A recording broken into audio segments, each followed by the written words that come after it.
warahmatullahi wabarakatuh. Halo sahabat, perkenalkan nama saya Qoimatun Nabiah dari Fakultas Tarbiyah dan Ilmu Keguruan Institut Agama Islam Negeri Metro Lampung.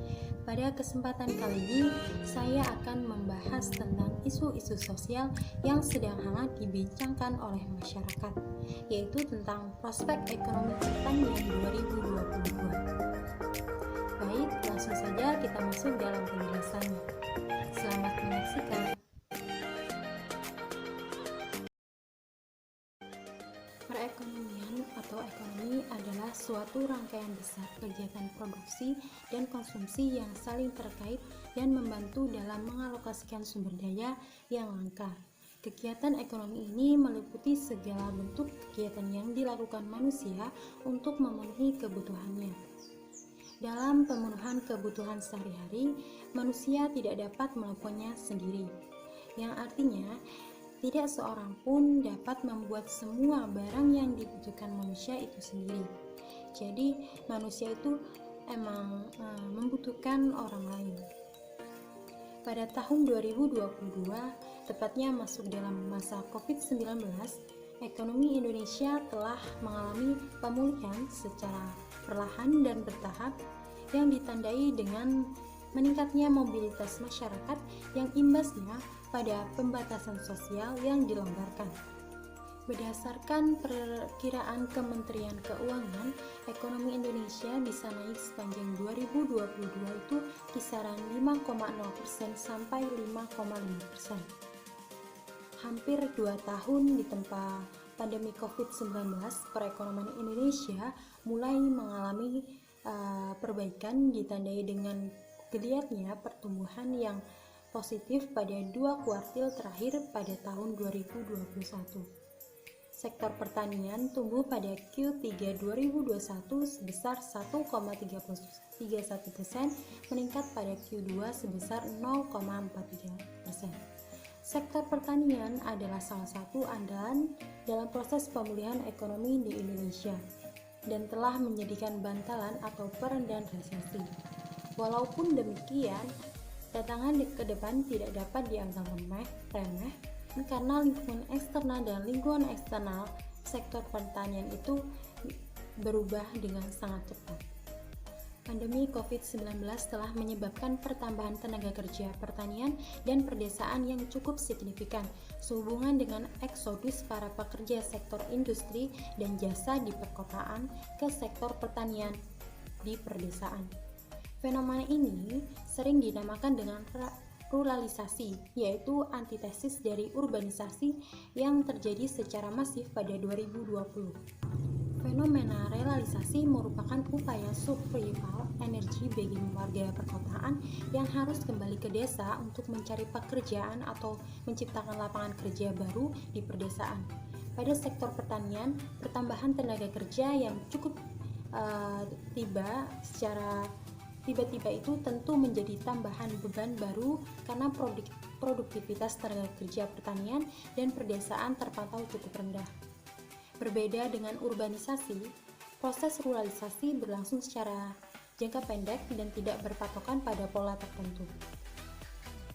Sehingga ini menjadi salah satu tantangan besar bagi ekonomi pertanian Indonesia untuk mampu membaca dan menganalisis pola pergerakan tenaga kerja dari sektor industri dan jasa di perkotaan ke sektor pertanian di pedesaan. Pada kondisi normal, pergeseran pekerjaan yang telah terjadi dalam sektor pertanian ke sektor industri, jasa ataupun sektor pertanian menjadi push faktor dan pull faktor. Faktor push atau push faktor adalah faktor pendorong yang merupakan motivasi yang muncul dari diri sendiri. Sedangkan faktor pull atau pull faktor itu merupakan faktor lingkungan yang menjadi penarik daya diri seseorang. Push faktor dalam hal ini berkonotasi negatif dengan penunjukan kemiskinan di sektor pertanian dan perdesaan sehingga tenaga kerja di sektor pertanian dan perdesaan mengisi sektor industri dan jasa di perkotaan. Namun berbeda dengan pull faktor di mana dalam hal ini ia berkonotasi positif karena di sektor di industri dan jasa ataupun non pertanian secara lebih umum. Fenomena urbanisasi ini berawal dari peristiwa push factor dalam pergeseran tenaga kerja, sehingga pull factor menjadi representasi dari proses pembangunan. Selanjutnya, pada proses pangan strategis tercatat sepanjang 2021, subsektor perkebunan dan andalan kelapa sawit, kopi, dan kakao menjadi pertumbuhan sebesar 8,34% pada Q3 2021. Artinya mengalami lonjakan yang cukup signifikan jika dibandingkan dengan pertumbuhan Q1 2021 hanya 2,17% dan Q2 sebesar 0,33%. Apalagi ada kabar beredar makin melonjaknya harga minyak mentah hingga mencapai $1.000 per ton. Hal ini menjadi salah satu determinan dari kinerja pertumbuhan subsektor perkebunan. Produksi CPO pun diperkirakan mencapai 52 juta per ton dan luas areal 16,5 juta ton. Dan Indonesia menjadi salah satu produsen yang terbesar di dalam sejarah CPO global. Walaupun demikian, tingkat pengangguran di Indonesia yang sifatnya terbuka itu terhitung pada bulan Agustus 2021 sebanyak 9,10 juta, yang artinya 6,49% dari total angkatan kerja. Dengan angka kemiskinan terhitung pada Maret 2021 mencapai 27,50 juta, yang artinya 10,14% dari total penduduk di Indonesia. Oleh karena itu, pada tahun 2022, Indonesia harus mulai mentransformasi pembangunan pertanian dan pangan strategis, mencari alternatif baru dan lebih produktif dengan prioritas yang lebih dinamis.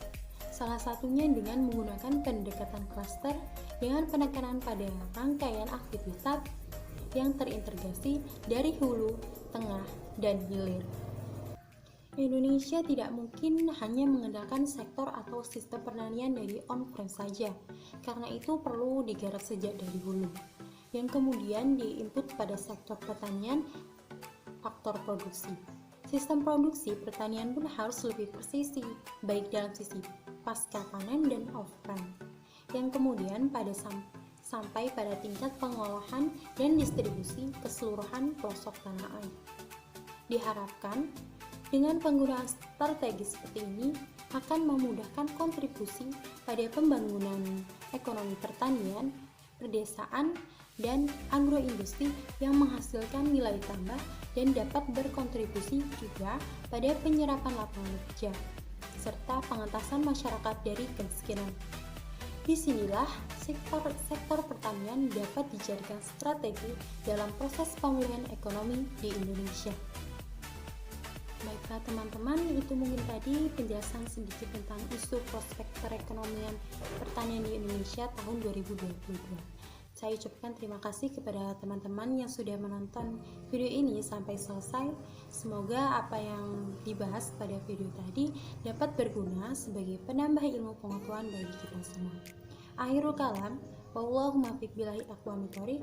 Wassalamualaikum warahmatullahi wabarakatuh.